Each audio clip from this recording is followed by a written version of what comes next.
Great. Hi, I'm Aaron Winters. I'm the Illinois Chamber of Commerce's Executive Director of our Healthcare Council. And I'm joined today by Jeff Lungren, who is the U.S. Chamber's Chief Healthcare and Immigration Lobbyist. And Jeff just addressed our membership on important issues that are going on both in the healthcare and immigration space out in D.C. We're really honored to have him here. And I think it'd be very important for Jeff to share with us a little bit of some of the positive steps that Congress has taken to improve healthcare access and healthcare options for employers of all sizes, and talk a little bit about what's on the forefront and things that are being kicked around as far as increasing access.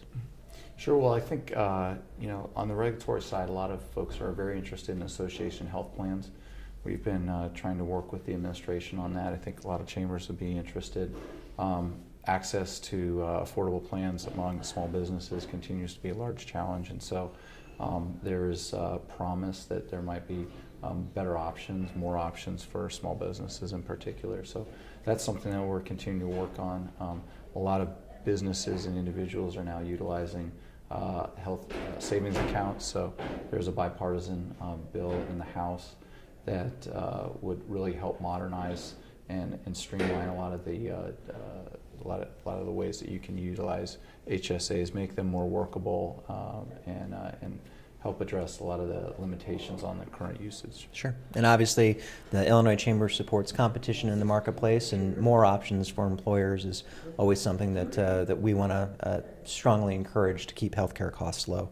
And I think, in addition to some of the positive steps that's occurring out in Washington, there's certainly lurking disasters that we want to make sure that we're vigilant on. And one item that we're certainly concerned and have fought against here in Illinois is the notion of Medicare for all or single payer that would crowd out the marketplace. And obviously there's been a growing momentum out in D.C. for that, although it doesn't appear that we've reached critical mass yet. Right. But obviously the U.S. Chamber has taken a lead role in that, and explaining to our members what the concerns are and kind of the state of play on that important topic is, I think, of interest to everyone. Right.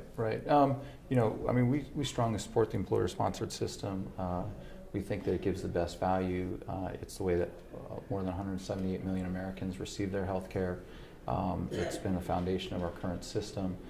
It's working well. Certainly there are some challenges. Costs continue to be challenged as well. But if you compare it to other parts of the marketplace, it is what we think should be buttressed and supported rather than undercut.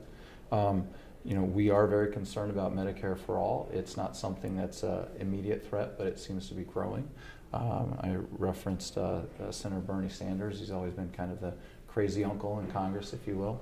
And his bill, Medicare for All, now is gaining, it's got a support of a third of the Senate Democrats, whereas 3-4 years ago he had support of 0 Democrats in the Senate. So we see that as a challenge. It really seems to be something that the progressive left is starting to use as a litmus test, and there are certainly big problems with that. It's something that we're going to be educating the public on, as far as why that is not a good idea, why we should be supporting the employer-sponsored system rather than undercutting it or scrapping it. Sure. And obviously, big news today that Speaker Paul Ryan is not going to be seeking an additional term as Speaker. I think really highlights the tumult that constantly goes out in Washington, which is why vigilance on these types of issues is always really important. And we're grateful to have the U.S. Chamber as a partner looking out for all the interests of the employer community. Jeff, thank you very much. Great, thank you. Yeah.